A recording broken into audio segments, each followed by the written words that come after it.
For 3 years, Emily was the ghost in Jonathan Harrington's mansion, the silent, beautiful price of a business deal. She was his wife on paper, a woman he owned but never truly saw. Their icy arrangement was built on one rule: she was to remain invisible. But tonight, that rule is broken. A single command to accompany him to a glittering gala shatters their cold peace. What happens when a ghost is forced into the light and her long-buried pride awakens? And what will the powerful tycoon do when another man's admiration for his wife ignites a possessive fire he never knew he had? 3 years. For 1,095 days, Emily had been the wife of Jonathan Harrington, a titan of finance, a name whose whisper could shake markets. And for 1,095 days, she had lived like a ghost in her own home, a mansion as magnificent as it was cold as a tomb. Their marriage was not a union of hearts, but a cold transaction, a solution to the financial hardships that had nearly drowned her family. In return, Jonathan acquired a wife at least in name, to satisfy his board of directors and his patriarchal father. Her routine was shaped by avoidance. She would wake at dawn, sneaking down to the cavernous kitchen where her footsteps echoed on the marble floors. Jonathan always had his breakfast at precisely 6:30 a.m. Her mission was to be finished eating and gone by 6:25. It was an unspoken agreement, a solitary dance she performed daily to maintain the icy peace of the house. But that morning, the rhythm was broken. As she was hastily placing her plate in the sink, his solid footsteps sounded on the stairs earlier than usual. Her heart gave a painful thud. She rushed for the door, a deeply ingrained reflex. She just needed to make it to the hallway, and she would be invisible again. Emily. His voice, deep and heavy as steel, froze her in place. It wasn't harsh, but it carried an unmistakable command. In 3 years, he had rarely used her name. To hear it now was like a bolt of lightning from a clear sky. Slowly, she turned. He stood there, a paradigm of power in his perfectly tailored suit, his gray eyes locking onto her with a focus that made it hard to breathe. This was not the vacant gaze he usually reserved for the furniture. This was purposeful attention. Yes, her voice was barely a whisper, a fragile sound in the heavy silence. She tried to hide the shock that was coursing through her. "I assume your wardrobe contains something." "Presentable," he said, not a question, but a statement. "For a corporate event." Emily blinked, confusion stunning her. I don't understand," he sighed softly, a sound of impatience. "It's a simple question. Do you have a dress appropriate to accompany the CEO of Harrington Corporation to a gala tomorrow night?" Her heart began to pound a chaotic drumbeat, not of excitement, but of a rising wave of anger and humiliation. In 3 years, she had never once appeared beside him in public. She was his best-kept secret. "Why? Why are you asking me that now?" she asked, finding a sliver of courage she didn't know she possessed. "Because tomorrow evening, you will be accompanying me. It is not a request." "But why?" "You've never—" "Business reasons," he cut in, his coldness like a slap. "I need to project the image of a stable, family man. You are, at least on paper, my wife. On paper." The words stabbed at her like shards of broken glass. Her face flushed, but she held her head high, refusing to let him see the humiliation burning her. "And if I refuse?" One of Jonathan's eyebrows rose, a flicker of surprise on his tightly controlled face. He clearly had not expected resistance. "That is not an option, Emily. It is a duty." "A duty?" A dry, brittle laugh escaped her lips. "Like everything else in my life since I set foot in this house, right?" For a moment, something flickered in his eyes, a shadow that almost looked like regret, but it vanished so quickly, Emily thought she'd imagined it. "This event is important," he continued, his tone back to business. "International investors. $1 million contracts. I need you to look presentable." "Presentable?" Her pride, trampled for 3 years, finally rose. "You don't even know who I am, Jonathan." She stepped closer, defiance flaring in her eyes. "You stand there demanding I play the part of your wife, yet you know less about me than the man who delivers our newspaper. So tell me," she said, her voice now sharp as a razor, "what is my favorite color? What did I major in at college?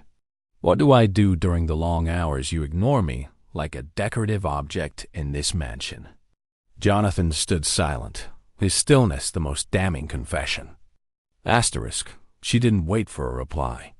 With her dignity as her only armor, she swept past him, left the kitchen, and ascended the stairs. Jonathan stood motionless, his gaze fixed on her straight back as she disappeared from view. And for the first time in 3 years, he truly saw the woman he had married. Not as a part of a deal, not as a bothersome presence, but as a woman. Even in her simple home clothes, she exuded a quiet grace. There was a strength in her bearing, a pride in the way she held her head high in the face of his contempt. Howard. He missed that. He remained in the cold kitchen, feeling a strange and unsettling sensation creeping into his chest. Her reaction, that fiery resistance, had shaken him more deeply than any business negotiation. He had thought he had tamed her, that she had accepted her role in silence.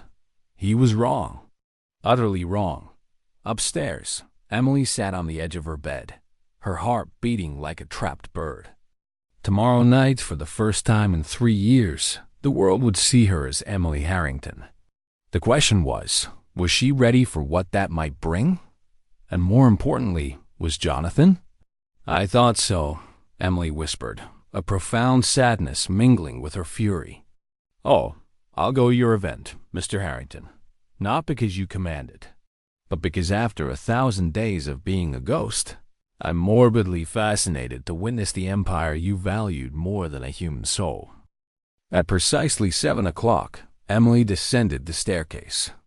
She had chosen a navy blue dress, its design simple but exquisitely accentuating her figure. It was the only formal dress she owned, a relic from another life, a time when she still held hope. Jonathan was waiting in the living room, a perfect statue in his black tuxedo. When he saw her, he paused for a second, his gray eyes sweeping over her in an assessing manner, as if inspecting an asset before displaying it. "The dress will suffice," was all he said. But Emily noticed his gaze lingered on her longer than necessary, an unfamiliar attention that made her uneasy. In the luxury car gliding along in silence, Jonathan finally spoke. "Your role tonight is simple, Emily. Look pleasant, smile when necessary, and remain silent. I will handle the conversations." Every word he spoke was a needle prick to her pride. She was just a walking ornament, a wind-up doll programmed to nod and smile. She turned her face to the window, her fingers clenching her small clutch, feeling like an imposter on her way to the biggest performance of her life. The hall of the grand, majestic hotel glittered with lights and was filled with powerful people. Emily felt lost, but she maintained the graceful posture she had learned from observing her mother-in-law on rare occasions. She was an actress, and this was her stage. "Jonathan, you old dog," a tall, charming man with salt and pepper hair approached. "I finally get to meet the mysterious wife you've been hiding away all this time. I'm Richard Davenport." "Richard," Jonathan replied, his tone somewhat stiff. "This is my wife, Emily." "A true pleasure," Richard said, taking Emily's hand and placing a polite kiss upon it. The warmth of his touch was unexpected and genuine. "Your wife is a true gem, Jonathan. And I must say, she's far more captivating than the rumors suggest." Emily was momentarily confused. Rumors? She didn't even know people talked about her. "Do you speak any other languages, Emily?" Richard asked, his eyes lighting up with genuine curiosity. "Yes," Emily replied naturally, feeling a spark of her old self returning. "I'm fluent in French and Italian." "Magnificent!" Richard exclaimed. What was your major in college, if I may ask? International Business Administration. Jonathan, standing beside her, stiffened. Emily could feel it. He had never asked about her education. To him, her past didn't exist. Richard was clearly impressed. My goodness, a woman with both beauty and a business mind. A rare combination. You are a lucky man, Jonathan. In fact, my company is looking for a consultant for our expansion projects in Europe. Emily, with your knowledge. My wife does not concern herself with business affairs. Jonathan cut in, his voice cold as ice, a public and humiliating dismissal. He placed a hand on Emily's back, a gesture that looked protective but was in fact a warning dot to those around them. He looked like a husband shielding his wife from the world of commerce she wasn't accustomed to. But Emily felt the truth. It was an act to put her back in her place, a puppet with no thoughts of her own. Richard seemed surprised by Jonathan's sharpness. What a waste. A talent like that should be allowed to shine. Gratitude welled up in Emily. Finally, someone saw her as more than a surname. Ignoring Jonathan's warning gaze, she smiled at Richard. I would love to hear more about your project. Perfect. How about we have dinner tomorrow to discuss the details? She's busy, Jonathan answered definitively. Actually, I'm available, Emily said, looking directly into her husband's eyes, an open act of defiance. I would be happy to have dinner. With you, Mr. Davenport. Richard's smile was radiant. Excellent. I'll pick you up at 8. As Richard walked away, Jonathan's fingers tightened on her arm, hard enough to cause pain. What do you think you're doing? He hissed, his voice low and dangerous. Emily pulled her arm away. Having a civilized conversation. Something you seem incapable of. You will not have dinner with him. Oh, I will. You said it yourself. I am your wife on paper, and on paper, I have my freedom. Jonathan stared at her, something dark and primal flashing in his gray eyes. On the surface, he was merely trying to control a stubborn wife, a puppet wife who was causing trouble. But deep down, a feeling he couldn't name was screaming. For the rest of the evening, Jonathan didn't leave Emily's side. Every time Richard drew near, he would appear like a sentry, his eyes never leaving her. This possessiveness was strange, suffocating, and confusing. On the way home, the silence in the car was even heavier than before. You will cancel that dinner, Jonathan commanded again. No, Emily replied calmly. Why? Just to spite me? No, she turned to face him. To remind myself that I am a real person, Jonathan. Someone with a mind, with skills, with value. Something you have completely forgotten. When they got home, Emily went straight to her room, but Jonathan stood, motionless in the grand hall. He went to the bar, poured a stiff drink, and downed it. The image of Richard looking at Emily, the way he made her smile, a genuine, radiant smile he had never seen burned in his mind. What had he felt? An irrational fury, an urge to claim his territory. He told himself it was about the Harrington family honor, that she was his property, a part of the deal. But that was a lie. The feeling was much deeper and more terrifying. It felt like fear. The fear of losing something he didn't even know he possessed. The primal beast inside the ever-controlled and cold man was growling. The ghost in his house had a name, a mind, a fire. And another man had been drawn to its warmth. That night, Jonathan Harrington, a man who never lost control, realized the foundation of the world he had carefully built was shaking. Unbeknownst to him, at some point, this wife on paper had become something far more important. The next morning, Emily came down to the kitchen on high alert. She didn't know what to expect. The same old coldness or another version of the stranger from last night. Jonathan was there, but not with his financial paper and black coffee. He was standing by the stove, and the fragrant smell of pancakes filled the air. The scene was so absurd that Emily stopped at the door, unsure if she was dreaming. "Good morning," he said, his voice a bit hesitant. He was wearing a shirt without a tie, sleeves rolled up. An image so casual it was shocking. "I made breakfast." Suspicion was her first reaction. This was a tactic, a new game whose rules she didn't understand. "Why?" she asked directly, her voice cool to hide her confusion. He turned off the stove and faced her. His usual confidence seemed to have vanished, replaced by an uncertainty. "I've been thinking about what you said," he began. "About what happened last night, when I saw Davenport looking at you, talking to you, ... double quotes. He paused, struggling with the words. "I felt an anger, a crazy jealousy." The frank admission stunned her. This man, a fortress of indifference, was admitting to such a raw emotion. "Jealousy?" she repeated, disbelieving her own ears. "Yes," he admitted, his gray eyes looking deep into hers. "The thought of you having dinner with him, it's driving me insane." "Why?"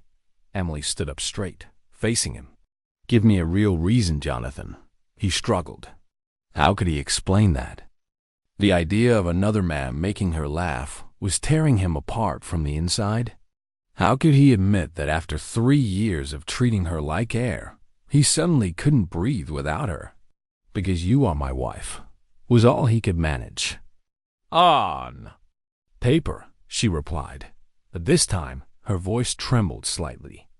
There was something in his eyes, an intensity she had never seen, that was melting the wall of ice she had built. "You've changed," he whispered. "Or I've changed. I don't know anymore."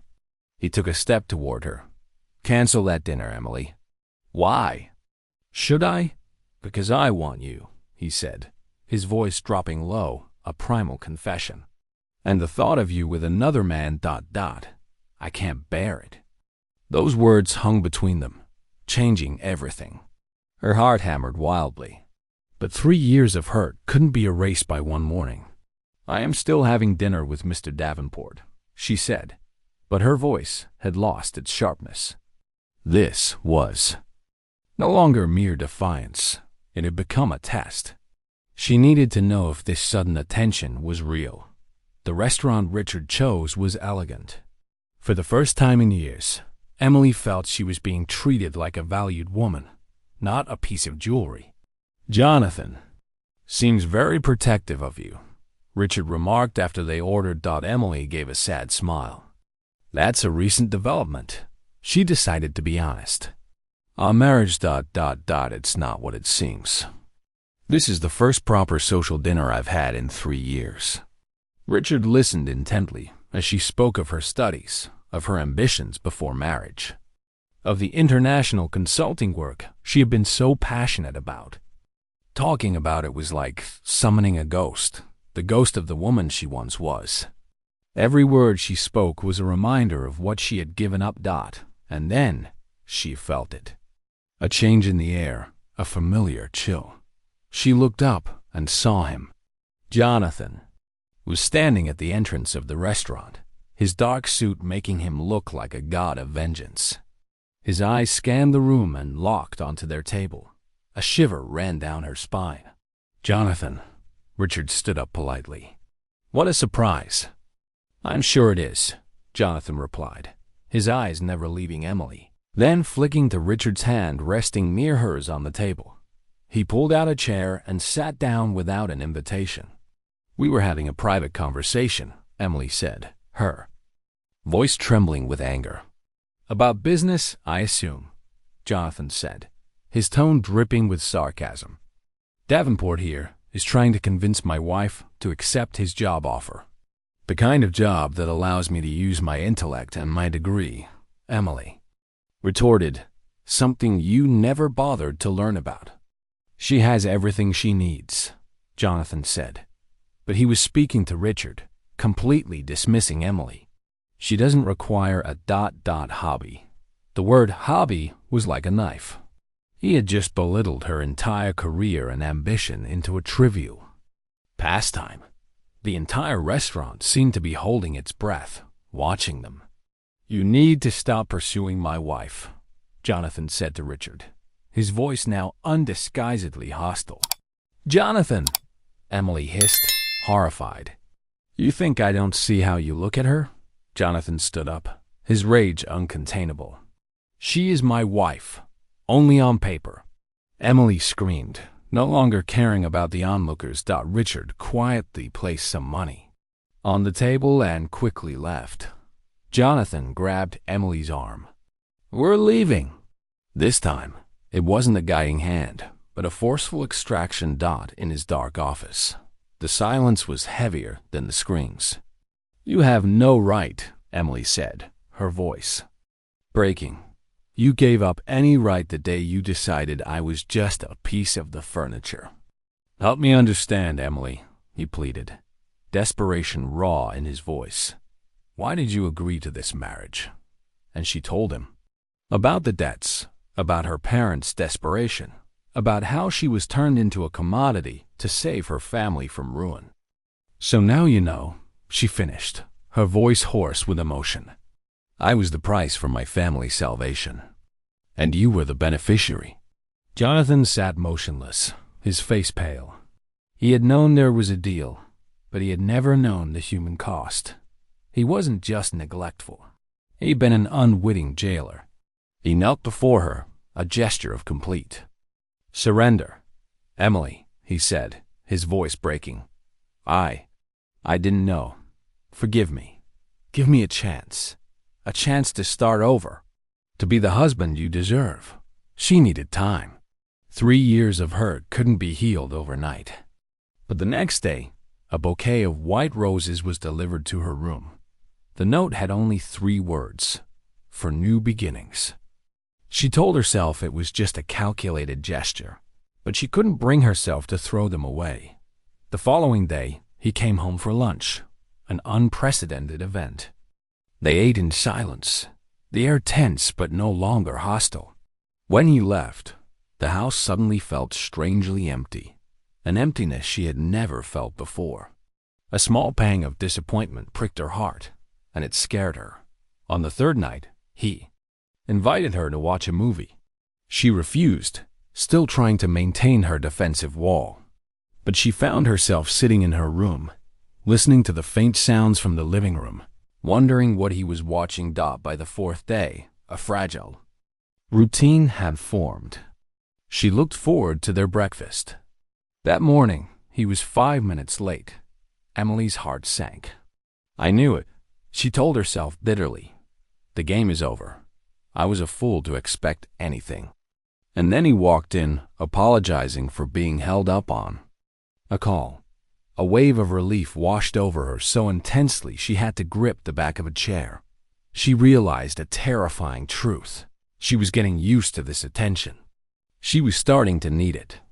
And the thought of it disappearing at any moment was more painful than the 3 years of being ignored had ever been. She was standing on a fragile bridge, and she didn't know if it would lead to salvation or to a fall even worse than before. 2 months passed like a dream Emily dared not believe was real. Jonathan's presence was no longer a threat, but had become a source of comfort. He had learned to listen, to share, to touch her with a tenderness she had craved for 3 years. The wall of ice between them had melted, giving way to a fragile but hopeful intimacy. That night, after a quiet dinner, as they stood in the soft light of the living room, Jonathan looked at her, his gray eyes no longer cold but filled with an ice emotion she hesitantly called love. "Emily," he whispered, his hand gently lifting her chin. "I've wasted so much time." And then he kissed her. It was not a kiss of duty or possession, but a kiss of regret and longing. For the first time, Emily responded completely, allowing herself to surrender to the emotion she had tried so hard to suppress.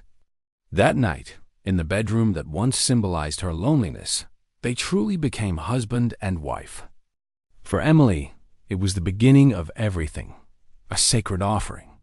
She had given him not just her body, but the last of her remaining trust. She had no idea that for him, It was merely the confirmation of a contract. One sunny Tuesday afternoon, Emily was helping Jonathan organize some old files in his office. She had begun to feel comfortable there, in his center of power, taking it as a sign of their harmony. As she bent down to pick up a fallen pen, she saw an old, dusty folder that had slipped behind the bookshelf. Curious, she pulled it out. The title on the cover made her freeze.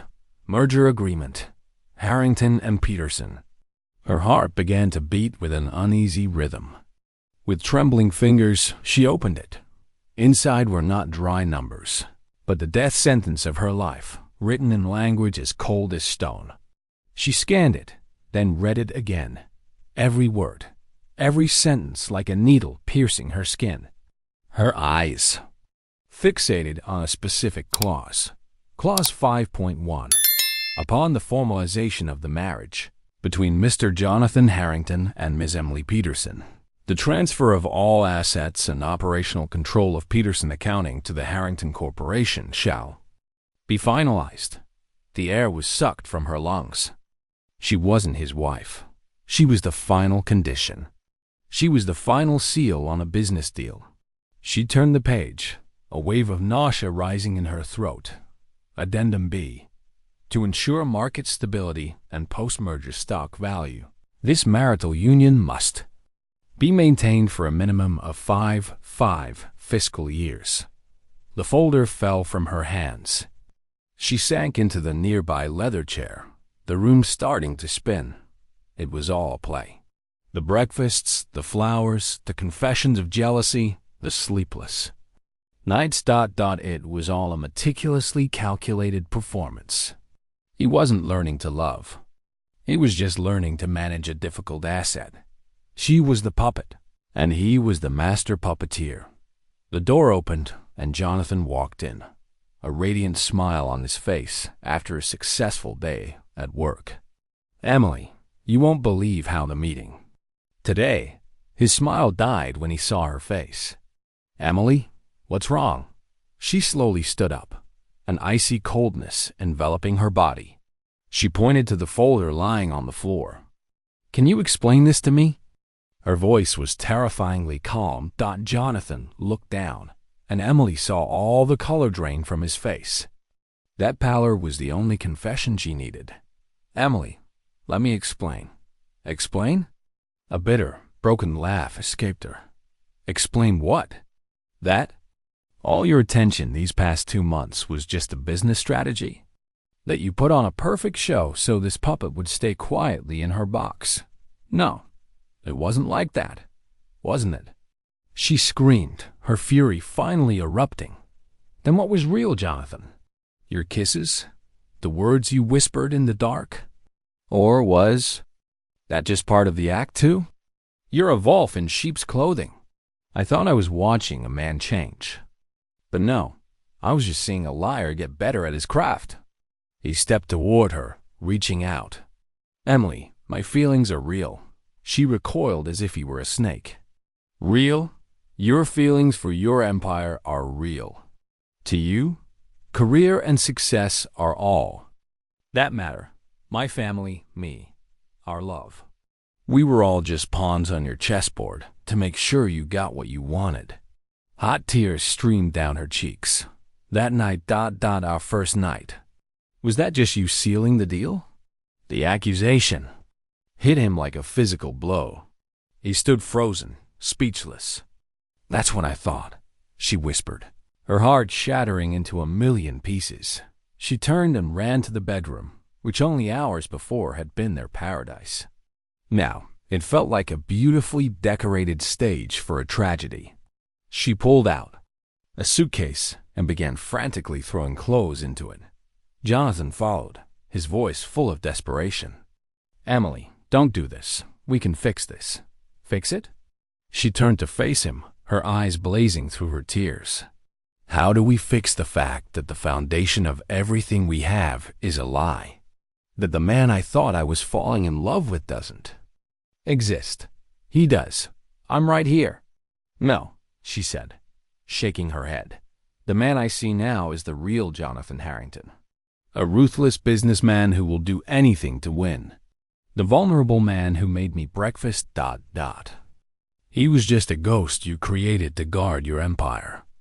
She zipped her suitcase and walked toward the door. Emily, he called, his voice cracking. I love you. That's real. She paused at the threshold without turning back. I used to believe you, she said, her voice like ice. But a puppet can only be fooled once. After that, it seized the strings. She walked out of the room, leaving him alone in the shattered silence of the house they had once called home. She wasn't just leaving a husband. She was fleeing from the man who had turned her love into a clause in a contract. A week, 7 days, long as a century, had passed since Emily left.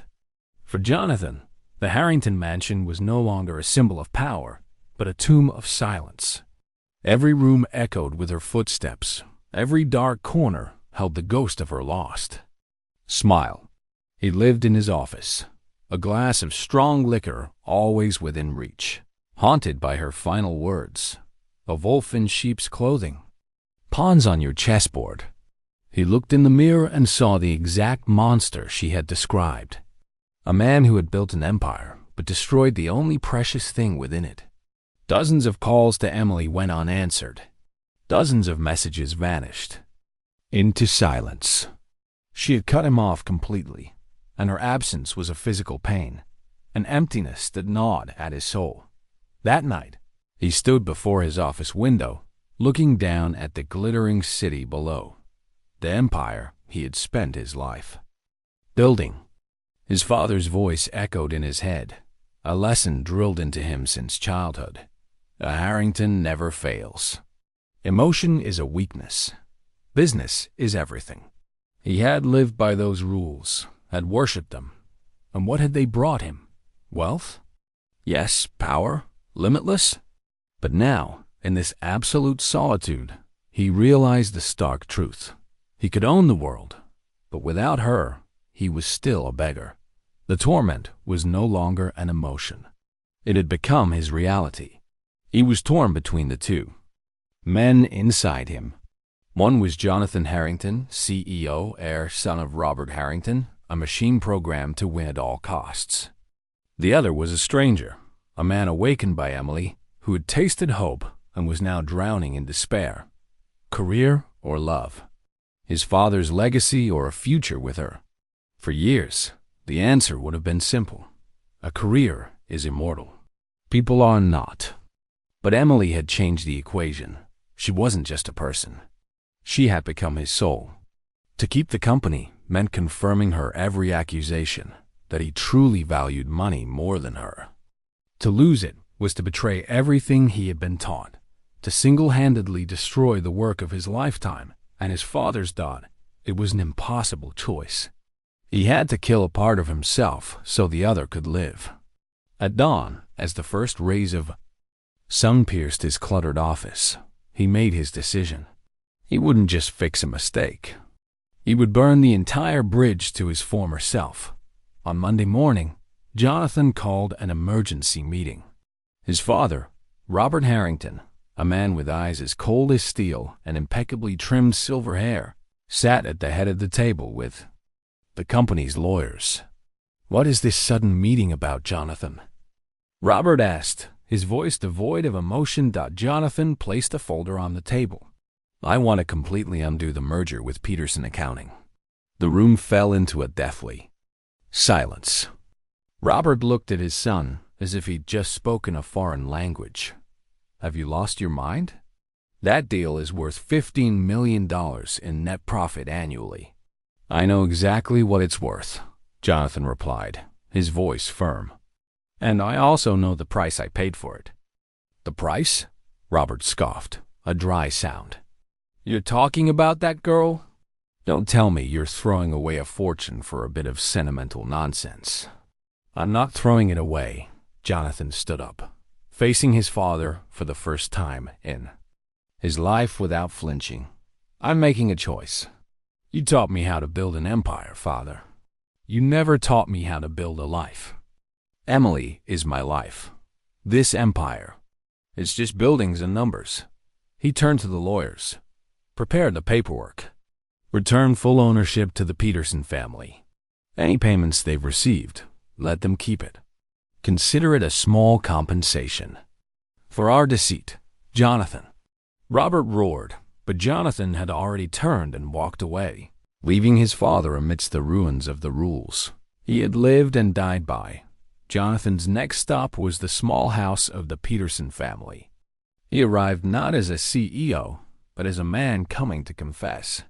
As he explained his decision, he saw shock, an understanding in their eyes. He really loves her, Mrs. Peterson whispered after Jonathan left. Yes, her husband replied. The question, is that still enough? Meanwhile, in a sterile hotel room, Emily was grappling with a crisis of her own. The nausea had tormented her for days. The fatigue, the dizzy spells. At first, she thought it was stress, but then a horrifying cold thought crept into her mind. It can't be. With trembling hands, she looked at the calendar on her phone. Her period was late, very late. Fear spurred her into action. She rushed out of the hotel, went to the nearest pharmacy, and bought 3 different pregnancy tests. Back in the room, she endured the longest minutes of her life, waiting for the results. The second line appeared. Clear. On all 3 tests. Positive. She sank onto the bed, staring at the irrefutable evidence, and began to cry. Not tears of joy, but of absolute despair. She was carrying Jonathan's child, the child of the wolf who had deceived her. This child wasn't a symbol of love. It was a permanent chain, binding her to the liar she had fled. How could she raise a child in the midst of a tangled mess of deceit and pain? She had to face him, not because she wanted to go back, but because now there was an innocent life caught in the middle. With a heavy heart, she picked up her phone. She couldn't call. She could only send a text, 7 fateful words that would change everything once more. I need to talk to you. It's important. His reply came almost instantly. Where, Emily? Anywhere. She looked around the strange hotel room. She couldn't do it here. She had to return to the battlefield. In our room. At home. 1 hour. She knew that when she crossed that threshold, there would be no turning back.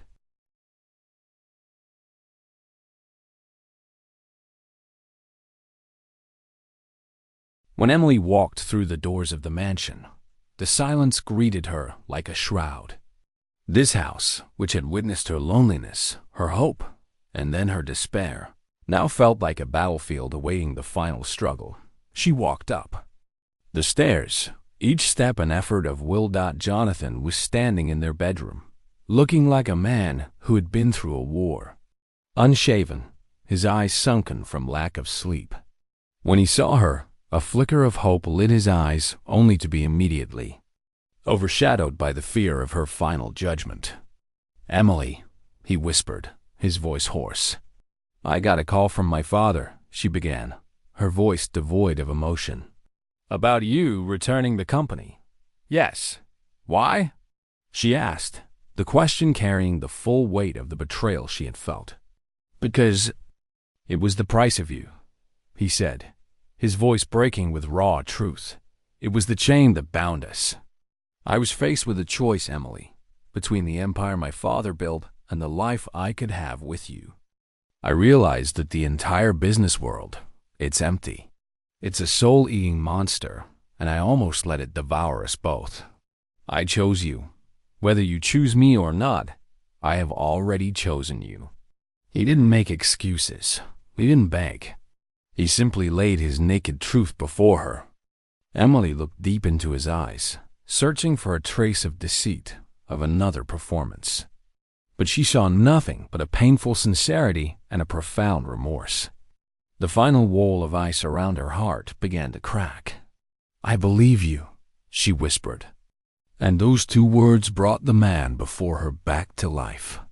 But there's something else, she continued, her voice trembling. Something that changes everything.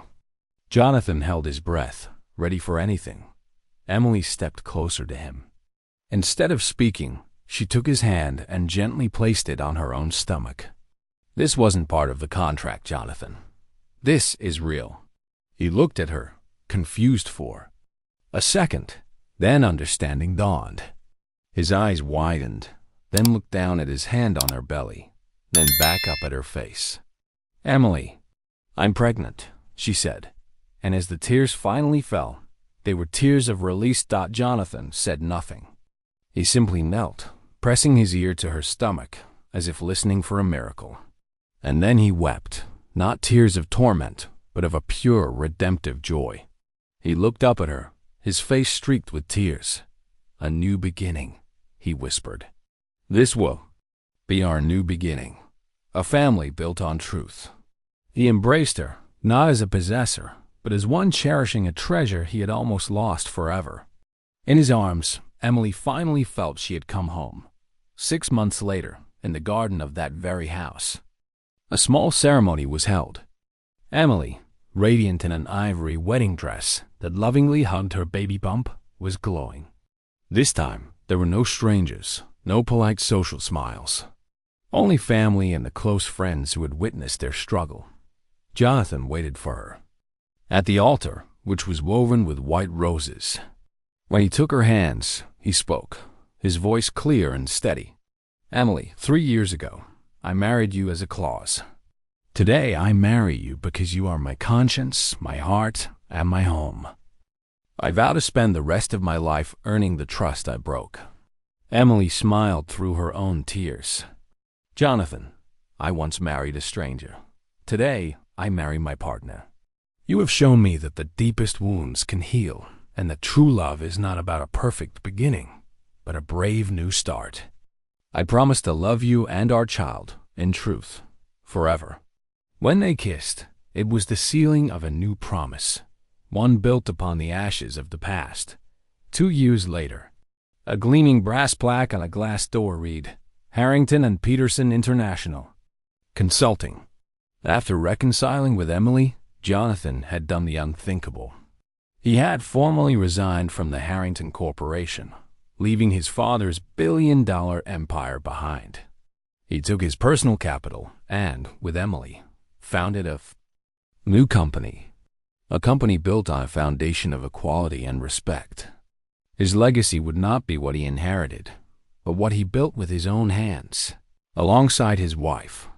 Inside, their office was not enormous, but it was filled with light. Jonathan was reviewing a strategic plan, while Emily was finishing a call. With a partner in Milan, they were a perfect team. At precisely 5 p.m., Jonathan closed his laptop. Quitting time, partner, he said to Emily with a smile.